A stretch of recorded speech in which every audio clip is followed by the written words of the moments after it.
Montecarlo simulation of two-component aerosol processes. This course is brought to you by Gilad James Mystery School. Learn more at giladjames.com. Nanophase materials.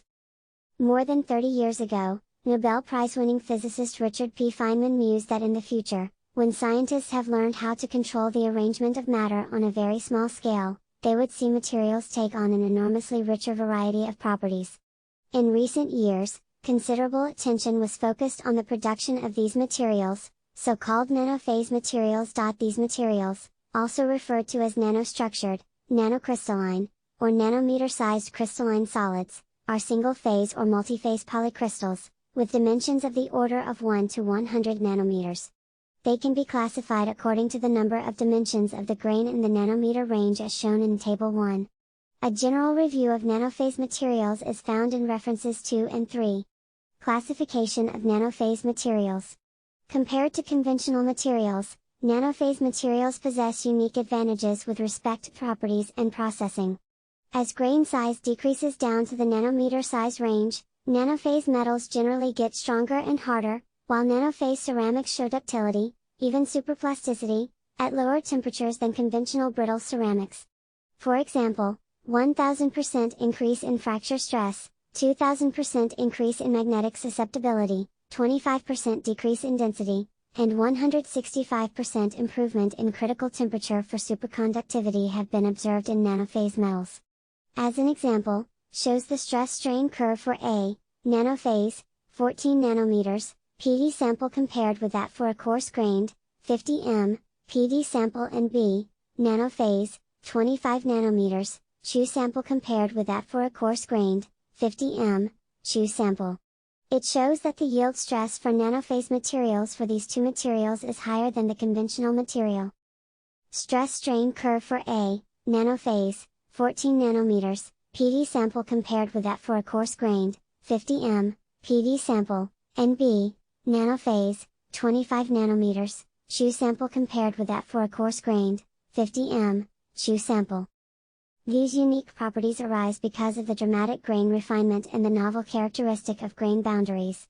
Nanophase materials contain a high concentration of grain boundaries with random orientation, and consequently a substantial fraction of atoms lies in the interfaces.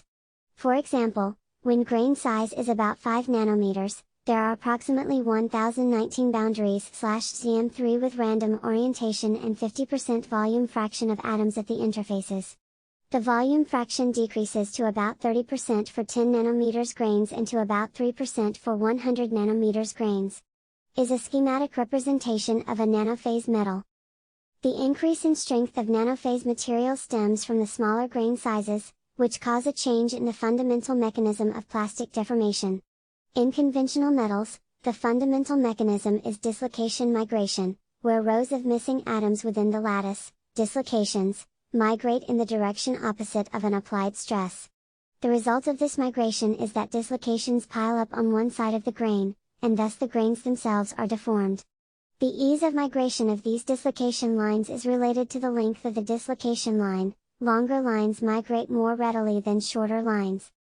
Schematic representation of an equiax nanocrystalline metal distinguishing between the atoms associated with the individual crystal grains, filled circles, and those constituting the boundary network, open circles. In conventional metals where grain sizes are large, these dislocation lines are very long and consequently can migrate readily.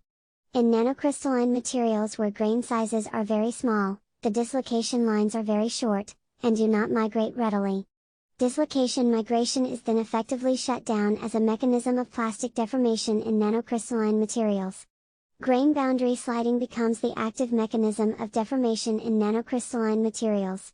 This mechanism of plastic deformation does not cause deformation of the individual grains. It is a higher energy mechanism of deformation, yielding increased strength in nanocrystalline metals, and for nanophase ceramics it provides a mechanism for plastic deformation that formerly was not present. The increased ductility in ceramics can be attributed to grain boundary sliding and the higher rates of atomic diffusion in the less dense grain boundaries as compared to the crystalline grains. The improved fracture toughness of nanophase materials is related to the increased grain boundary fraction. Fracture toughness is defined as the ability of a material to resist cracking. Cracks nucleate in areas of stress concentration, which includes areas where dislocations pile up. If stress concentration sites can be relieved, cracks do not nucleate or propagate. The advantage of the increased number of grain boundaries in nanophase materials is that the stress concentrations are relieved because dislocations are introduced into the grain boundaries more quickly, and therefore they do not pile up. The high-performance properties exhibited by nanophase materials have important implications for industry.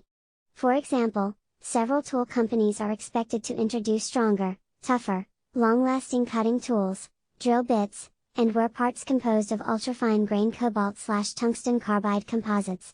Some nanocomposites exhibit an unusual magnetic behavior called giant magnetoresistance, which is being considered for read/write information in storage devices and to make improved magnetoresistive sensors.